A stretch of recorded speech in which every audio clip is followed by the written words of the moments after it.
Hello mga Mami Lush! Panibagong araw na naman pagpunta kila nanay. Ang aga-aga pa dyan pero ang init na agad. Mas masarap pa rin ang maglakad kahit mainit. Bukas makalawa malaki na tuta na yan. Sa araw-araw na pagdaan ko nakikita ko siya. Yan nga pala ako dumaan sa likod kasi tulog pa sila nanay. Nagluto na nga agad ako para pagising nila kakain na sila agad. Ilang araw na napapansin ko si nanay nasasarap ang tulog. Di ba mga mamilas, kahit mainit, masarap matulog? Aminin natin yan. Inuna ko pala dyan ang paghugas ng pinggan bago ako magsangag ng kanilang natirang kanin. Para pagising nila, mainit pa ang kanilang kakainin. Makatikim naman sila ng mainit. Kasi yung tanghalian nila at hapunan malamig na. Kasi nga maaga kong niluluto iyon. Nang matapos na ang pagsasangag, agad kong sinandok at binigay sa kanila. Niloko ko pa nga silang dalawa, sabi ko sarap ng buhay nila, kakain na lang sila pagkagising. Ininanay sa akin ang aga ko raw. Sabi ko ay, aga pa ba yan? Tanghali na nga eh. Gusto ko nga laging tanghali na silang nagigising. Kasi si nanay para hindi na ako sinasabihan na magmadaling magluto. Ayan na nga mga mamilash, inumpisahan ko na ang pagluluto ng tanghalian. Lagi kong sinasabihan ang kapatid ko na huwag ipapakaukaw sa nanay ang mga ulam. Kasi sa init na yan, tiyak mapapanis yung pag laging kakawkawin. Nang matapos na lahat ng gawain ko, nagpaalam na ako dyan sa kapatid ko.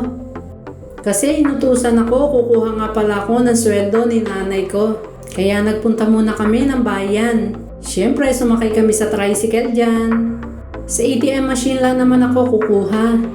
Madadaan nga pala kami dyan sa karsada na lubak-lubak. Kung buntis ka, baka manganak ka. Lagi kasing may tubig doon, kanya yung karsada nasisira na. Buti nga nang papunta kami ng bayan, wala na high tide.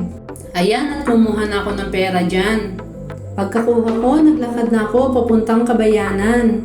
Ang dami kasing inutos ng kapatid ko. Sabi pag nakuha ko yung pera, ibili ko sila ng short ni nanay. Kasi nga karamihan ng short nila, puro wala ng mga garter. Bumili nga pala ako dyan ng gulay, iuulam namin. Tapos bumili rin ako ng prutas. Yung mahiwagang payong ko, lagi ko yan dala kasi sobrang init, hindi pwede siyang mawala. Pumasok ako dyan sa loob ng palengke kasi maghahanap ako ng pangatin. Iluluto ko kaagad iyon para iyon ang ulam ko kinabukasan. Masarap iulam ang pangat habang tumatagal. Mga mamilas, dito ako bumibili sa gilid. Kasi mas mura dito kaysa sa loob.